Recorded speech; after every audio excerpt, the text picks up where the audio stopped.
Hi, I'm Phil Bridges, owner of Straight Arrow Repair. Ever want to know how a repairman fixes things? Well, come with me and I'll show you how I solve problems.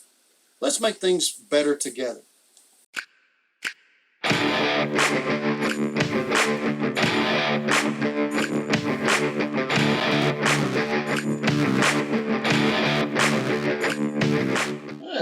glad to have you with me again. Today, you're going to see me at least get started on a bathroom that's actually quite cute to look at. You want to pan in here and take a look? I don't know if it's actually functional because water tends to stay. This is flat, it's not bent. Pulled down is actually up, so water kind of stays in there. But they asked me to see if I could do something about that. But that's not really the reason I'm in here. The reason is as soon as I came to this house a month or two ago, I noticed that this floor had been wet. And how do I know that? Well, I could see a hump. Matter of fact, you can see this is leaning. How much of a hump? I can stick my finger, so maybe 3/4 of an inch between here and here where the floor joists are. So, and it's kind of the case all the way over. It's warped. And so we are going to take all this floor out and then put it back better than it was, because it won't be particle board that we put in here. It will be something that's much, much better than adequate for flooring to last. So first thing we're going to do is take a picture of everything that is. That way, you know, knickknacks and shelves and pictures, and then the next thing, then we can take them all out, put them away. The next thing we'll do is take the door off, not necessarily in that order. Pull the vent out and take the toilet out. I'm going to replace this tub, and they're going to have a cast iron tub. So we'll get to see what can happen when you put a cast iron tub in a mobile home. So here we go. All right, if you notice, this has a crack in it. That is because this is a real thin plastic tub that has a piece of foam underneath it. And that foam is supported by floor. Now the floor will have gotten bad, and then when you step on it, it doesn't have the support because the floor is bad. And so when you put weight on that thin plastic with no support on that underneath that foam, it ends up breaking. So what I suggest is that maybe a leak around the drain or from the faucet caused an area to get rotted and then it broke, or maybe the toilet leaked, got underneath there and did that. So it's kind of like which came first, the chicken or the egg. Either way, the damage underneath the tub will have caused that crack. And if you see that crack, that means that the foam underneath there is no good, and you need to replace the tub. So we're going to be replacing that tub because of that, and we'll show you that. All right, so when you're coming to a tub like this, it has these pieces that go over the top of the edge of the tub. If you're going to keep your tub, you need to keep those sealed on the top particularly. Bottom, as far as function, doesn't mean a whole lot, and you'll see why, because the lip of the thin plastic tub goes up, but if it's not sealed up here, it'll run behind the tub down to the floor, cause your tub to have no support on the floor, and then a cracked tub will happen. So we're going to pull this one out to put in a cast iron tub, and one of the things I'm going to do is take a razor knife and cut it across the top there, so we won't have to deal with really good caulking, even if it is or is not. And we'll pull the screws out, and I'll show you that lip then. All right, so we've pulled the trim around the outside of it, and sometimes they actually have screws into the studs through this lip, but you see this lip right here? that's where, if this was not sealed, it would run behind that lip. So if you have this kind of trim on there, instead of a tub surround that would sit over this, you will want to make sure the top of that trim is sealed so it doesn't run water down when you take a shower to the floor. The next thing we would be doing is crawling underneath and taking a pair of channel locks and take the nut that's on this loose. I don't really care anything about this tub, so I'm not going to do that. I'm just going to tear it up with a hammer and then pull. Now, I have a choice pin over that way. I can pull up one end and then the other, or the other, but that end's got a faucet, and I really don't want to go to the trouble of shutting off the water because it probably doesn't have shutoffs.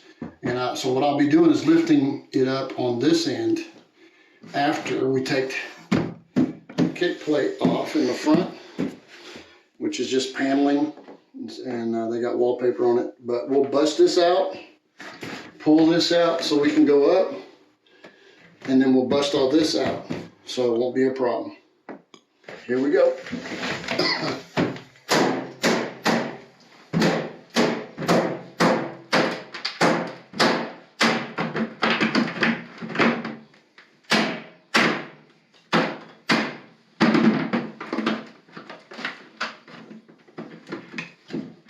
I was telling you about the phone.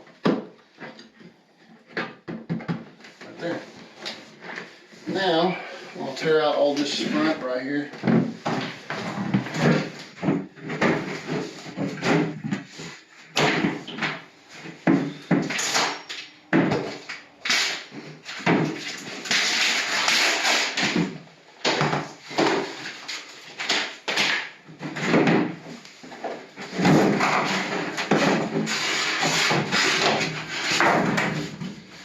I was talking about the phone.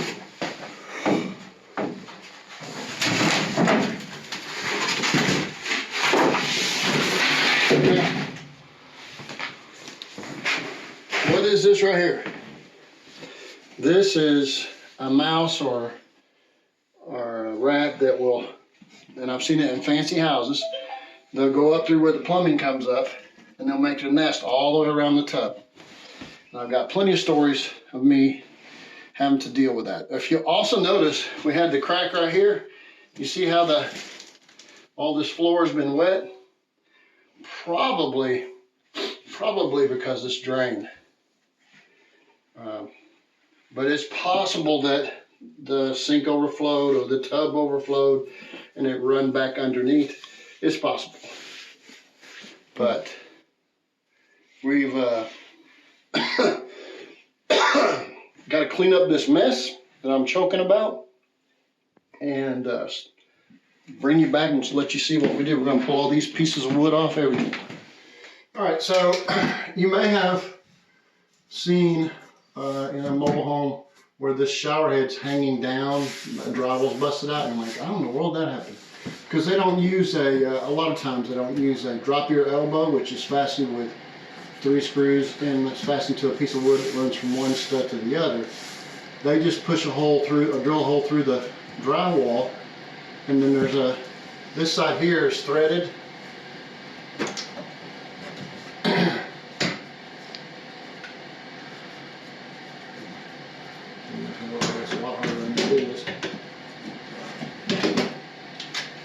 This side is threaded and it has a nut on the back side, so it just tightens up on both sides of the drywall. On the drywall, you hang stuff off of this and the drywall breaks, and you think maybe the plumbing's bad, but it's just an inexpensive way of hanging it up. If you come on over here, I'll show you the threads.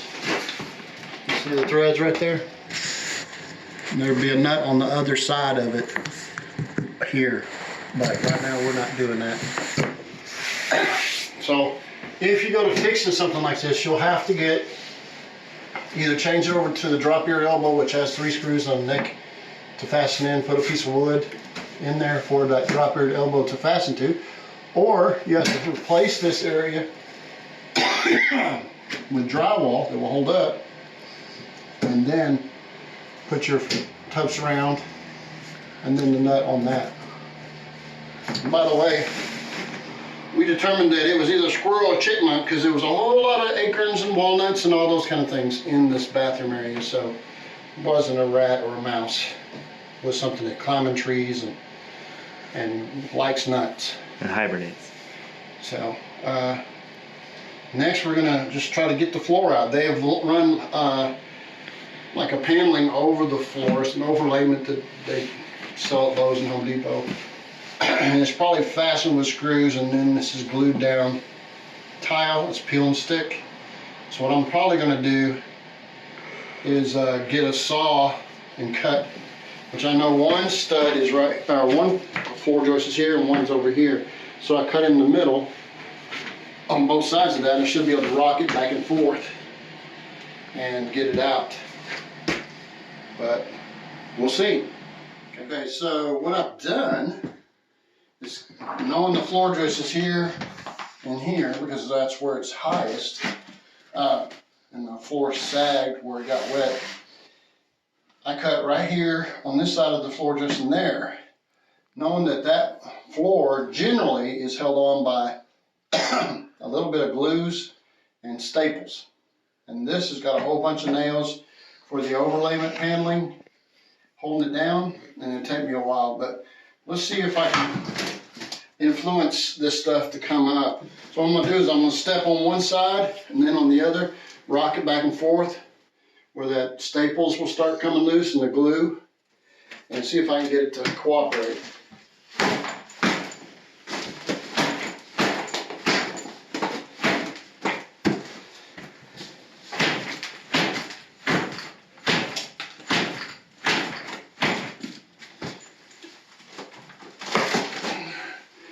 Gonna need more influencing.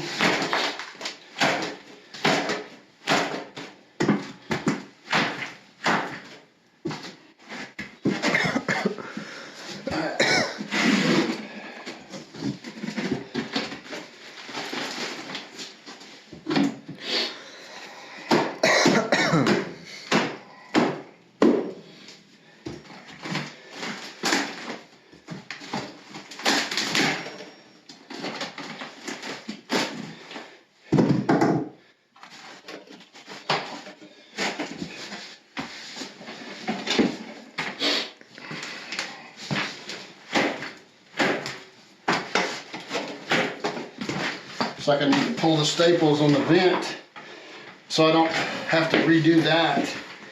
So I'll take a break and do that, and I'll lift this stuff out. This coming loose.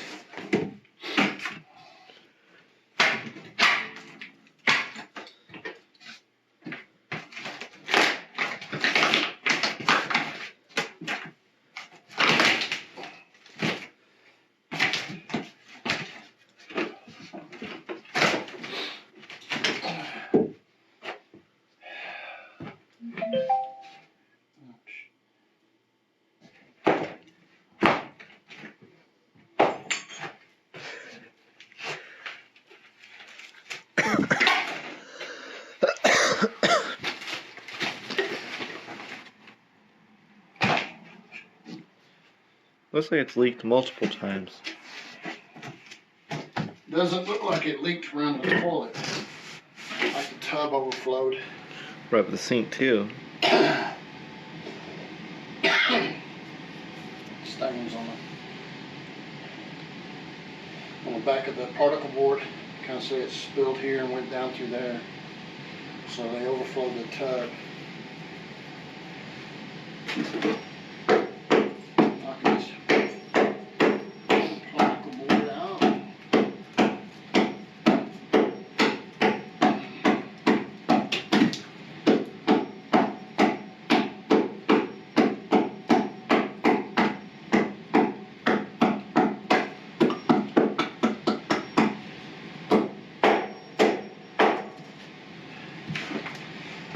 Well, making a distance.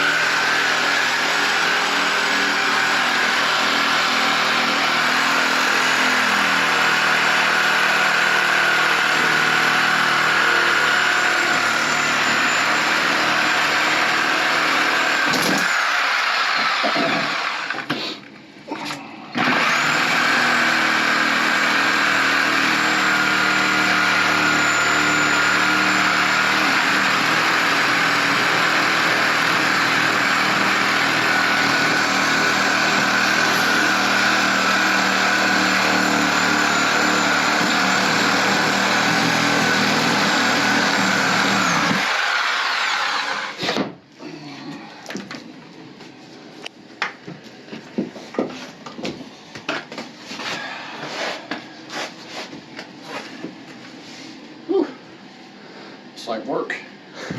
With the metal blade.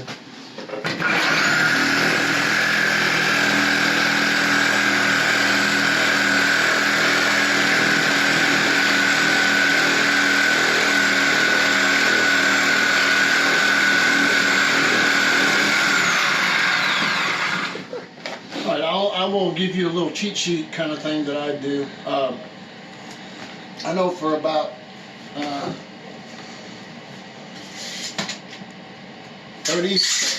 34 inches or so from the outside wall, which would be about 30 inches from the inside wall, there's a frame that runs all the way length of the house. And where those two halves meet, it's the same thing. Basically, it's a little less than 8 feet across most of the time. Now, in this case, a 2x4 or 2x6 was on sort of a 2-foot center, is 22 inches, 23. It's way under there to the other side of the room that it would be very difficult. I could cut a little slit in the floor, you know, so I can get my head up in there, go underneath and fasten on both sides, run a board all the way across and then run over to the other one, then fasten it, toenail it.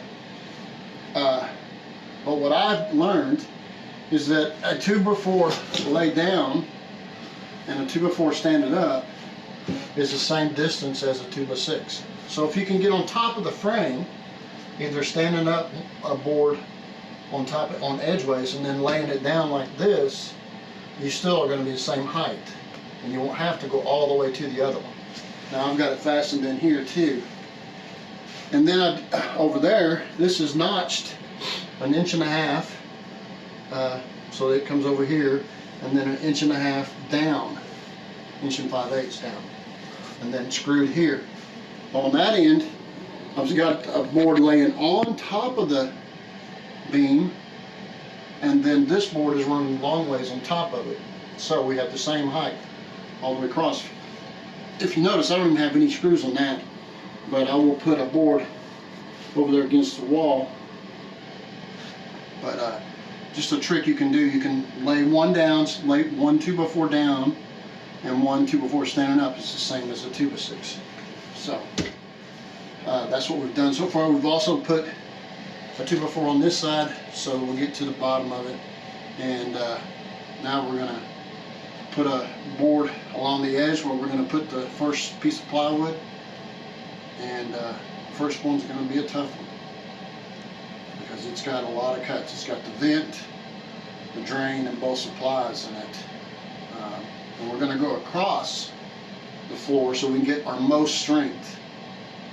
So this is what we're doing. We're gonna run wherever the board is cut, that's where we're gonna put a 2x4 so that it won't move. One side or the other won't move.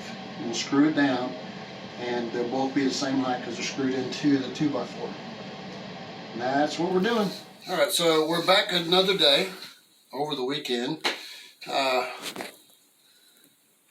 we showed you what we did to get the board on the side there that was in between the two floor joist layouts.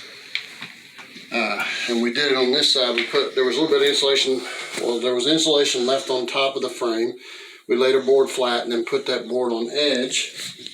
You may have to allow for the fact that you'll have to add a 1/4 inch in between somewhere in there, 3/8, which we will do. We'll drive a wedge up in there. But as it was, we were up against the floor over there, so we had to make that decision. Over here, I think we can go up a little bit. Although, if you look, it's very tight against the floor right there. So I would like to get it tight, and also I'll make a wedge and slam it up in there and get it tight. The next thing, we don't go with the floor, running with the floor joist, because invariably ends up getting dips in between because plywood strength is across it. So we're going to run across the floor to get that strength. And then if you notice, we've got 2x4s on the edge over there, and it's screwed. We got one to adjust, and I have measured from this side here across.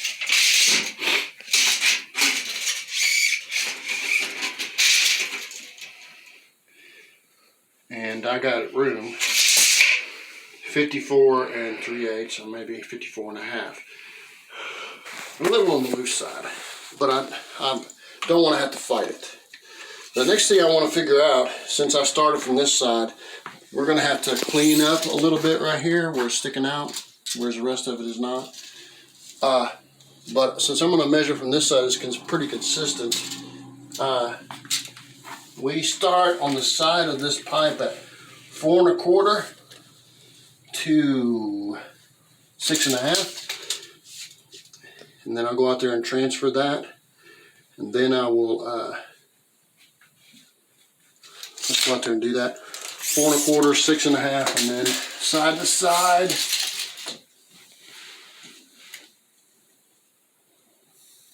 $26 1/4,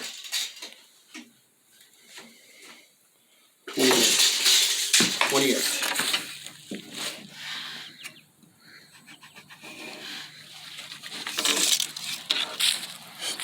So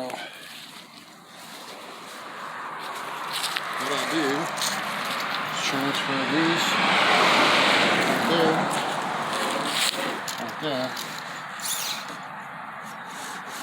Mark. You might could round these corners a little bit, but it's not that big a deal. If you want to know what I just did with my fingers, I've got a video on how to do that. But you can do the same thing with a straight edge, like a 4-foot level or 2-foot level. Mark it. That's where I want to cut. Then we have to cut where the water lines will be. I would like them to stay inside this line.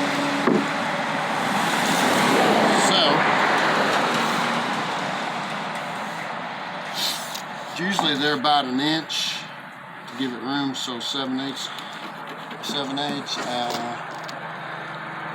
then 1 inch. I'm going to go down a little bit, give it even more room. Now, we have a floor vent over here. This side is not really the pretty side, but the other pretty side had a great big chunk missing out of it, so I've turned it over to this side. And what I want to do next is get that floor vent and then mark where the floor joists are, so I can cut. Sometimes, if I want to, I can angle cut, but it also helps kind of lay out where we put the screws. But what I'll probably do is go at an angle, say like that, and probably like that. I'll cut those out, and then that way I can just slide it in and then lay it down. And I'll do it underneath this side because all that plumbing up above will keep me from dropping down. So I'll go underneath on this side and drop down on this side. So next thing we do is we'll get the floor vent here.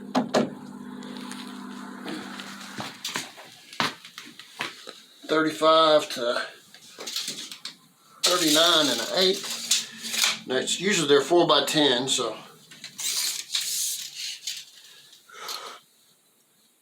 so we need to cut a little bit right there.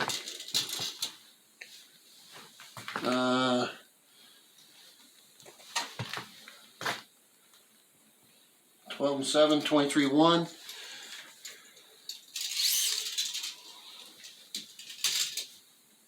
.35, 39 1/4.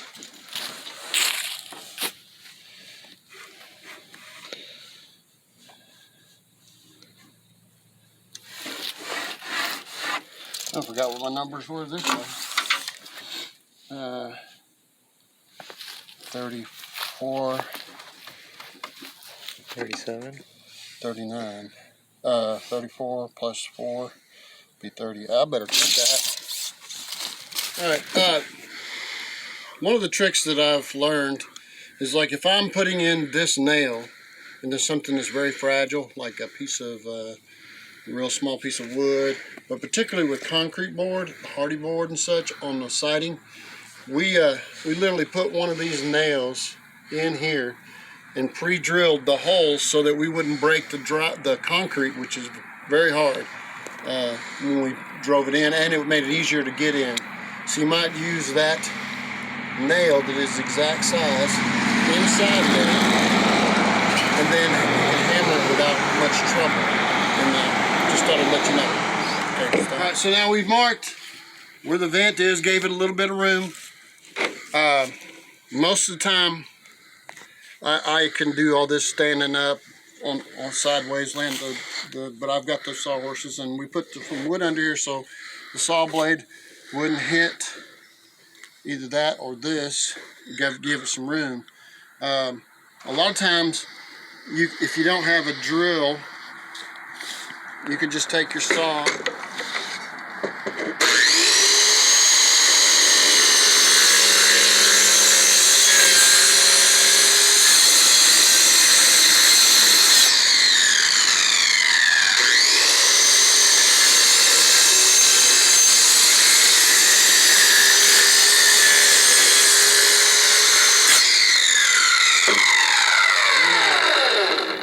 But if you have a drill, like a paddle bit of some kind, you can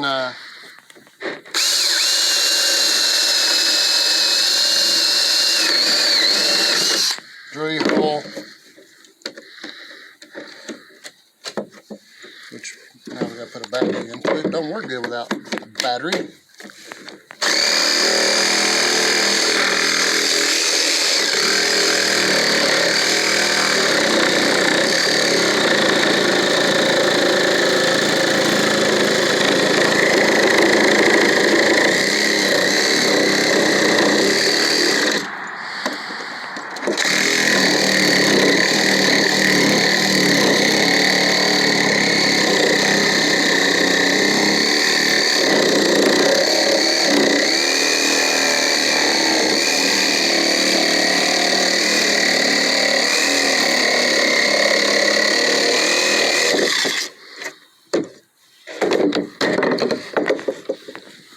Okay, now we've got to cut this end over here.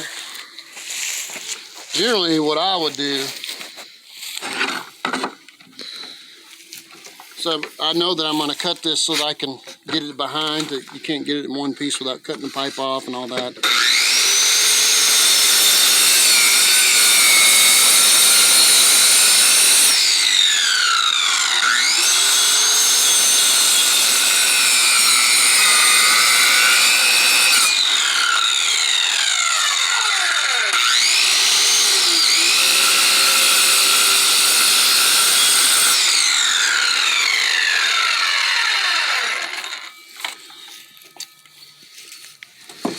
That allows me to have the ability to take this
That is not terribly sharp, and it's bent.